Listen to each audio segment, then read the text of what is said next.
Welcome back to HQ Spotlight on CBS Sports Network, and there is the big picture, your NFL playoffs, and we are on to the divisional rounds. You've got the Bills and Broncos, you've got the Patriots and the Texans, the 49ers, Seahawks, the Rams, and the Bears.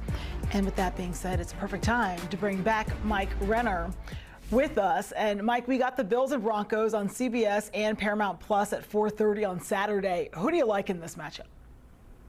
I like the Bills, albeit slightly. This is going to be a great game, but I like the Bills for two reasons. One, we kind of saw this game last year, right? In the wild card round, the Bills blew them out. The Bills ran for over 200 yards. But more importantly, Broncos only scored 7 points. And the Broncos offense from last year to this year isn't too much different of an animal. I don't see too many reasons to think that this Broncos offense has really gotten over the hump and is going to be able to attack this Bills defense that we talked about earlier is playing their best football right now. So that, and then the fact that Josh Allen plays on one side, Bo Nix plays on the other. I know who I'm taking when it's crunch time, when the game's online. Now, Bo Nix has been great in those situations, but Josh Allen, this is his 15th career playoff start. Like, he is experienced, and this is his opportunity to do it, not against, Lamar Jackson, Pat Mahomes, Joe Burrow. So give me the Buffalo Bills in this one.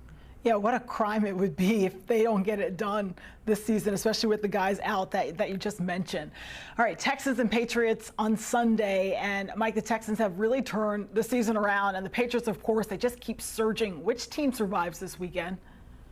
I think the Texans do. I just think their defense is a championship caliber defense. It's reminiscent of like that 2015 Broncos team where it doesn't need much offensively. Just like, don't make the big turnover. Don't make the big mistake. Now, CJ Stroud made a bunch of them last week, right? 5 fumbles. But I think the game plan this week is going to be, hey, CJ, we can't do that again. We're going to run the football a lot. They're going to get into those heavy looks. They're going to ball control. And I just think against this Patriots offensive line that has been so maligned this year, it's been better than last year, but we've seen issues prop up when they face good defensive lines.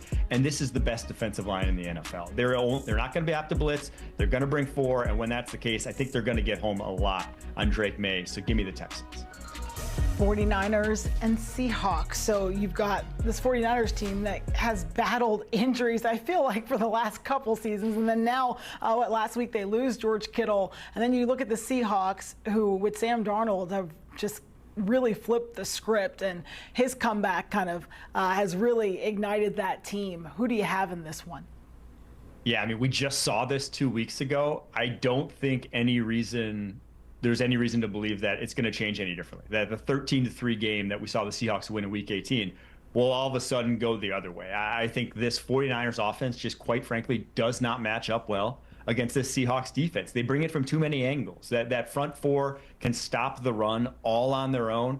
And if you don't have the run game going, a lot of the stuff that Kyle Shanahan wants to do offensively for this 49ers team, I just don't think it's going to work. So if you don't have Ricky Pearsall in this one, I don't see the 49ers receivers being able to beat the man matchup coverage from the Seattle Seahawks. And if that's the case, I think the Seahawks offense does just enough to come away with the win here.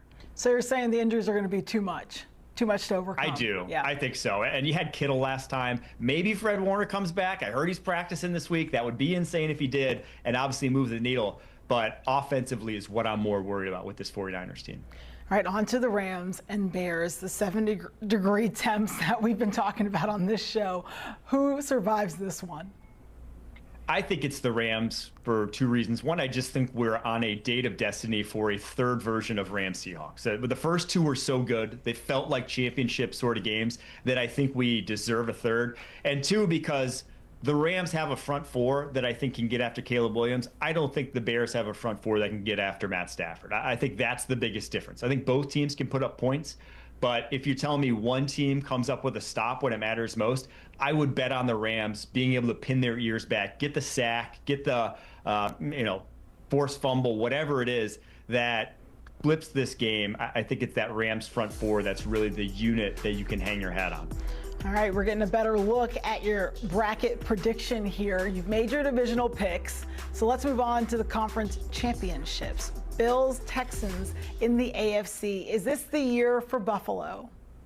I actually have the Texans. Like I said earlier, I think this defense is just too good. I think it's the best singular unit of any team in the NFL right now. And it's because when you get to the playoffs, as we've seen so many times, the team that can get pressure on opposing quarterbacks with their front four is more often than not the team that has the advantage come playoff time. And the Texans, with Danielle Hunter, with Will Anderson, the duo that had more pressures than any other duo in the NFL this season, they can get pressure on anyone. They pressured quarterbacks with only 4, without blitzing, better than anyone by far in the NFL this season. And when that's the case against Josh Allen, that's like the kryptonite for an elite quarterback, is not having to blitz.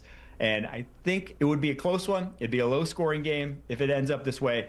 But I trust the Texans in those. That defense is just too good. And Josh Allen was pretty beat up coming out after last week, even though he says this is the best that he's felt going into this week. We'll have to see how it plays out.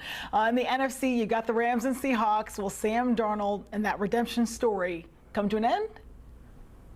They split it in the regular season. I think I go Rams, though, in the postseason. I do think the redemption story, because who do you trust more in a crunch time game, right? Matthew Stafford, who seemingly has always delivered in these spots, obviously already won a Super Bowl, or Sam Darnold, who amongst all quarterbacks over the past decade has the lowest total EPA in the playoffs. It just has not been good for him when he got to this situation a year ago. So that's the big difference for me. I think these teams are very evenly matched, as we saw during the regular season when it was 2 very close games that came down to the wire.